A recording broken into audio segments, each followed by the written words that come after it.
Hey everyone! Welcome to The Young and the Restless.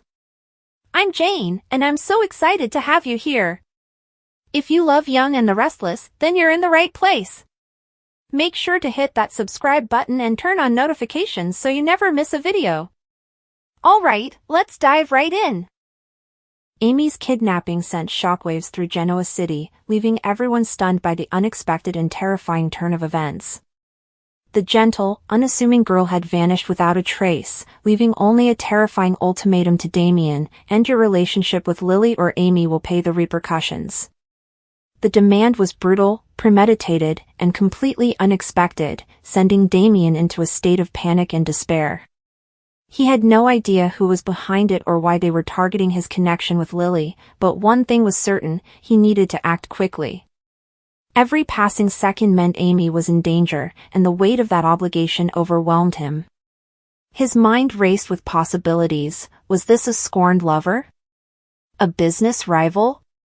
Who has a personal vengeance against him or Lily? The lack of answers simply made the issue worse. He couldn't go to the police since the kidnapper's word had been clear: no authorities, otherwise Amy would pay the price. Damian was stuck, forced to face this nightmare alone, with only his wits and dread to guide him. Meanwhile, Lily was utterly ignorant of the maelstrom developing around her. She'd observed Damian's strange distance, the way he winced when she touched him, and the haunted look in his eyes whenever they talked.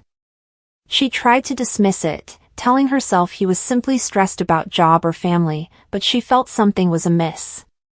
When she challenged him, he shut down, offering vague justifications and half-hearted reassurances that only heightened her suspicions. She didn't understand why he was pushing her away, and the more he did, the worse it hurt. Had she done anything wrong? Was he losing interest? The questions gnawed at her, but Damian refused to provide any genuine answers. He couldn't, not without putting Amy's life in danger. The kidnapper's instructions were explicit. Damian was to terminate things with Lily openly, convincingly, and without raising suspicions that it was done under duress. If he failed, even if he hinted at the truth, Amy would be gone for good.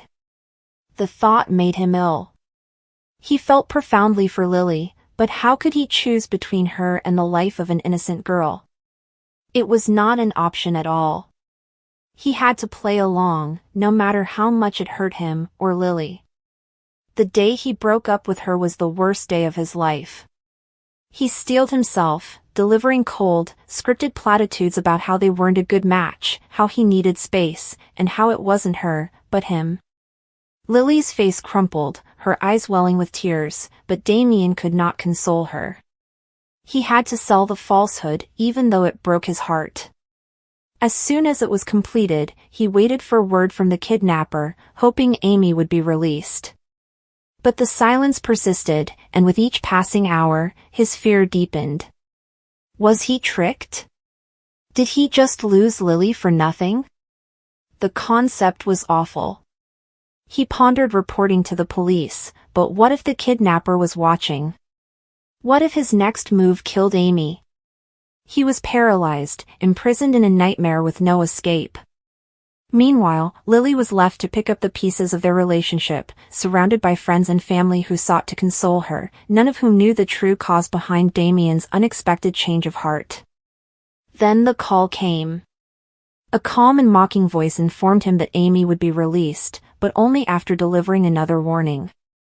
This was not over. If Damian attempted to reconcile with Lily, or even spoke to her again, the ramifications would be terrible. The message was clear: whoever was doing this had a personal interest in keeping them apart. But who? And why? Damian's mind was racing with possibilities, but without more information, he was powerless. All he could do was wait, watch, and pray Amy would return safely. Damian's relief was fleeting when she finally appeared, injured and terrified but alive. Amy couldn't recognize her captors since they wore masks, kept her blindfolded, and only communicated in whispers. She provided no useful information, bringing Damian no closer to discovering the truth. But one thing was certain: this was no coincidence. Someone had gone to tremendous pains to separate him and Lily, and neither of them could truly be safe until he discovered who it was. The thought instilled in him a cold, smoldering hatred. Whoever did this would pay, he would make certain of it. In the days that followed, Damian poured himself into learning the truth, carefully reaching out to contacts, researching former foes, and everything else that could lead him to the kidnapper. However, every avenue seemed to lead nowhere, and the frustration was unbearable. Meanwhile, Lily fought to move on, focusing on work to distract herself from the agony. She couldn't understand how Damian had changed so quickly, and the absence of closure bothered her. Part of her wanted to face him and demand an honest answer, but pride and hurt kept her away. Then the first clue appeared, an anonymous note slid under Damian's door. One sentence, "You should have listened." It was a taunt, a reminder that whatever was causing this was still watching and in charge. Damian's hands shook as he read it, his thoughts whirling. Were they threatening him? Lily? Amy again? Uncertainty was torment. He knew he couldn't remain silent any longer. He had to tell Lily, even if it put her in greater risk. She deserved to know the truth, even if it required dragging her into this nightmare. But before he could act, another twist occurred. Someone from his past resurfaced, someone with a vendetta, someone who had always despised Lily. The pieces began to fall into place, and Damian's blood turned cold. If he was correct, it was far from over. The kidnapper wasn't simply attempting to split them up, they were playing a much darker game. Damian was the only person who could stop it. The knowledge imbued him with a gloomy determination. He had lost Lily before. He would never lose her again, not like this. He would discover the individual responsible and make them pay, regardless of the cost. For Amy. For Lily. For himself. The stakes were never higher, and failure was not an option. The war has just begun. Amy's kidnapping had sent Genoa City into a condition of quiet horror, the kind that lurked under the surface of daily life, invisible but strongly felt. The word had traveled in quiet whispers, first among family, then friends, and then the entire community, but no one dared to talk too loudly or too openly for fear of what might happen if the wrong person heard. Damian was given an ultimatum that was both specific and cruel: either terminate things with Lily or Amy would never be seen again. There were no explanations or negotiations, only a cold, planned demand with no space for error. Damian had mentally recreated the moment he received the message, each time feeling the same crushing weight of powerlessness. Who would do this? And why focus on his friendship with Lily? The questions gnawed at him, but there were no answers, only the oppressive urge to act before time ran out. He pondered going to the police, but the threat was clear: involve the authorities, and Amy will pay the price. So he was forced to negotiate this horror alone, his every move hampered by the anxiety that one incorrect step might be fatal. Meanwhile, Lily was unaware of the storm raging around her. She'd noticed Damian's distance, the way his smiles never quite reached his eyes, and the way he flinched when she touched him, as if her mere presence bothered him. At first, she dismissed it as stress, perhaps something at work or with his family, but as the days went and his conduct became more unpredictable, she couldn't deny the sinking feeling in her chest. When she finally confronted him, his responses were hollow and prepared, like a man reading from a screenplay he didn't believe in. "We need to take a break," he murmured, keeping his voice calm but avoiding her gaze. "It's not you, it's me." The words were cliché and meaningless, but they stabbed harder than any argument ever could. Lily stood there shocked, her heart racing so hard she couldn't hear her own voice when she asked him why. But Damian had only shrugged his head and clenched his mouth, as if he was trying not to say anything else. His final tone had devastated her.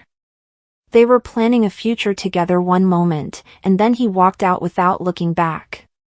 What Lily didn't realize, what she couldn't see, was that Damian was destroying his own heart as much as hers. Every word about the split felt like a knife in his chest, but he had no choice. The kidnapper had given explicit instructions: make it credible. Make it permanent. And so he did, despite the fact that the sight of Lily's tears, the way her hands trembled as she held herself, would haunt him for the rest of his days. He had dropped into the couch as soon as the door closed behind her, his breath coming in rapid gasps and his fingers pressing deeply into his hands, leaving imprints. He'd done what they asked. All he could do now was wait, and trust that Amy would be returned safely. However, the waiting was its own form of pain. Hours turned into days with no news, no indication that the kidnappers would keep their part of the bargain. Damian's mind raced through worst-case scenarios. Had they lied? Had Amy already been hurt? Was this all a cruel game to punish him? It was awful not to know. He pondered reaching out to Lily and telling her the truth, but the risk was too high. If the abductor was watching, as he had to assume, any touch with Lily may result in Amy's death. So he remained mute, isolating himself even further as his shame and anxiety festered like an open wound. Then, just when he was about to lose his mind from the weight, the phone rang. A distorted voice, mechanical and frigid, spoke a single sentence: "She's at the old mill. Come alone." Damian was unable to react because the phone line went dead. He did not hesitate. Within minutes, he was in his car, accelerating toward the abandoned mill on the outskirts of town, his hands gripping the steering wheel so tightly that his knuckles became white. When he arrived, the site was strangely quiet, with the groaning of rusted metal in the breeze. He called Amy's name, his voice booming through the empty space, followed by a whimper. He followed it, his heart in his throat, till he discovered her in a poorly lit corner, bound and gagged but still alive. The relief he felt was so overpowering that he almost fell. He raced to her, freeing her and embracing her while she sobbed into his shoulder, her entire body shaking. "It's okay," he muttered repeatedly, as much to persuade himself as her. "You're safe now."